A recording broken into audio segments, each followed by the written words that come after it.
Thank you, Mr. Davis. Mr. Scares. Mr. Chairman, I have a few comments to make. First, I'd like to applaud Governor Northam's comments on reopening our school system. I also would urge everyone here, anyone listening, anyone here to contact the governor. He loves getting feedback from the citizens of the state. And I would ask him to get rid of this ridiculous mask mandate and reopen our businesses fully. I brought a little visual aid to help out with this point.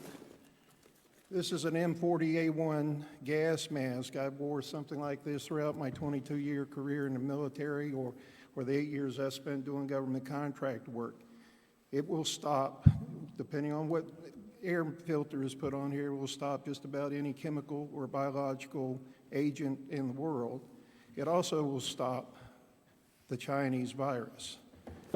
This crazy thing here, while it is a great advertisement for the greatest president in my lifetime, does absolutely nothing to stop the Chinese virus. And I can prove that if you allow me to spray you in the face with pepper spray or mace, you realize this thing does absolutely nothing.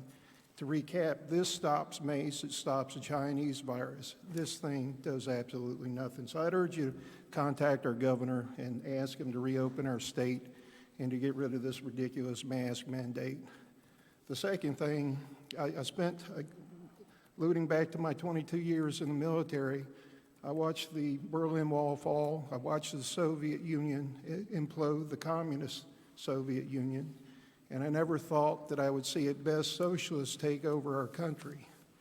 So I think President-elect Biden is right. We're in for a dark winter. If you look at our First Amendment rights already being attacked, and if he's promised to come after our Second Amendment freedoms, I'd ask you tonight to get on your knees and say a little prayer for our nation. I think God still has us in his hands, but I think a little prayer will go a long way. So that's all I've got, Mr. Chairman. Thank you. Thank you, Mr. Scares.